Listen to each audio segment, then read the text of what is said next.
everyone, welcome to Gameplay First, where fun is second to none. My name's Tyler, and I'm a jack of all trades. And a jack of all spades. It's fall, and as we all know, fall is a time for contemplation, while spring is a time for rebirth and new ideas. Oh, fuck that shit. For me, all year is a time for new ideas, and there have been some great games that facilitate creative types like me. So today, I'll be counting them down. This is the top 10 best creative games. Now, for the record, my criteria for this list is level of creative freedom, potential for creation, content sharing, and whether or not I've played it. In order for a game to be higher or lower on the list, it needs to have a lot of creative freedom, it needs to have a great amount of potential for what could be made, and it needs to have a fantastic method of sharing the stuff you've made. Because honestly, what's the point of making something if no one's ever going to see it, right? That's like inventing calculus and then locking it in a box, and then someone else comes up with the same thing and you go, no, I thought of it first. What kind of an asshole would do that? Oh, right, Isaac Newton. Huh. Anyway, on to the list. Alright, let's get these out of the way first. Honorable mentions are games that I think should be on the list, but for one reason or another, they're not. Mario Paint. It's classic, it's easy to use, it's fun to play with, it's like Flash for kids. Now, I didn't actually have this game as a kid. I messed with the tools for a little while, but I do feel it deserves to be on here, as a lot of us who played with this game have moved on to be artists, animators, and internet personalities. You can thank Mario Paint. Cha-cha-cha. Halo Reach.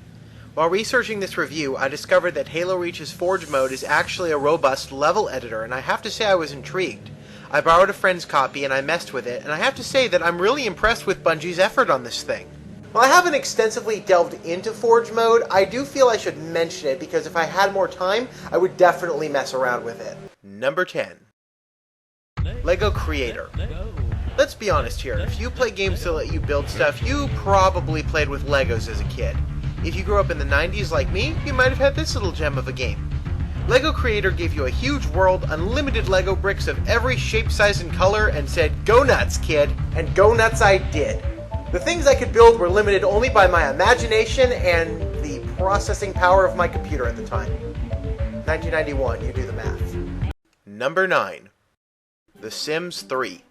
Despite its flaws and obvious money-making schemes, it's a solid game with a lot of creative potential to be unlocked by the player. And expansion packs. Getting to build your own house is really fun, though. It's like AutoCAD, except anyone can figure it out. And if you include all the expansions, it's probably about as expensive as AutoCAD. At the end of the day, despite selling out, this is a really solid, creative game. Speaking of selling out, this top 10 list is brought to you by the crisp, clean taste of Sprite Zero, and the financial support of Kickstarter backers like you. Number 8. Roller Coaster Tycoon 3. I never get tired of this game.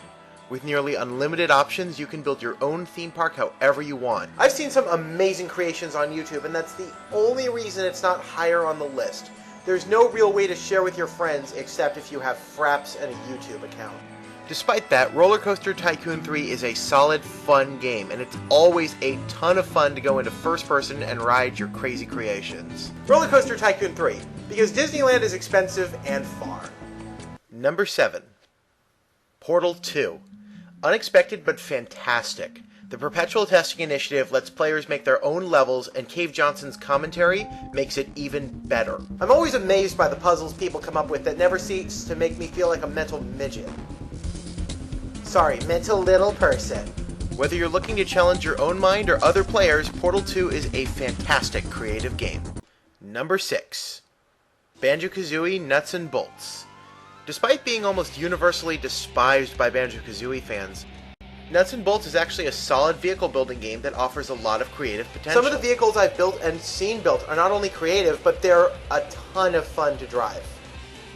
Sharing blueprints with your Xbox Live friends is also really easy, and it's always fun to see whose vehicles are going to perform best in multiplayer mode. Hey, I never said the games had to stay true to their franchises. Number 5. Spore Galactic Adventures. While the original game was not nearly as robust as promised, Spore's only expansion was still a fully featured creative toolkit. A lot of adventures in this game were really fun and creative. I've made a few that I'm really proud of, and making missions in the editor is not only user-friendly and easy, it is fun as hell. The only issue with the game at this point is that Spore's community is basically dead since EA left the series in the dust. That and sometimes things that get automatically downloaded are less than desirable.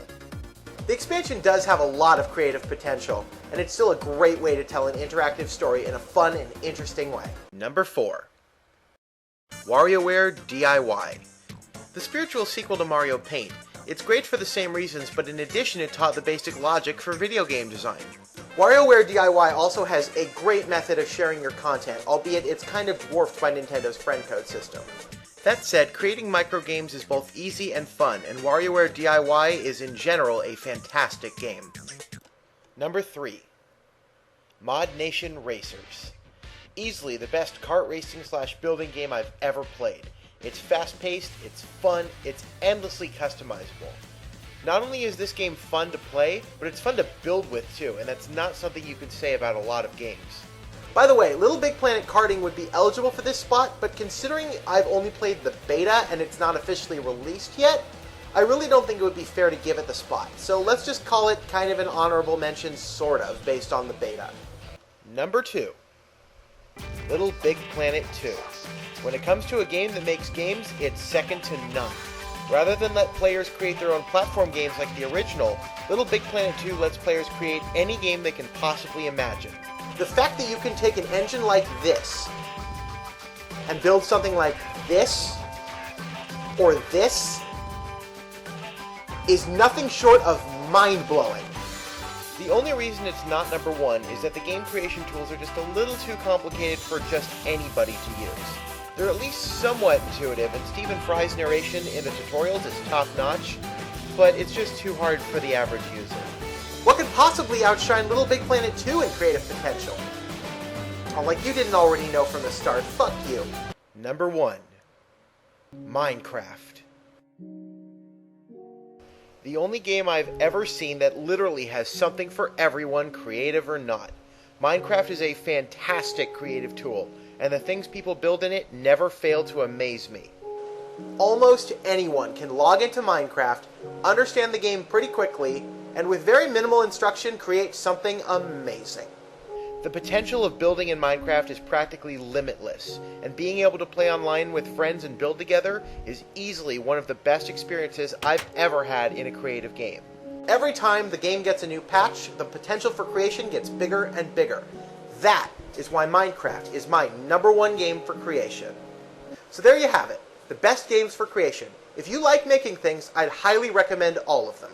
The creative potential, it's really fantastic. That's... ugh. For Gameplay First, this is Tyler, signing off. Oh, grow up!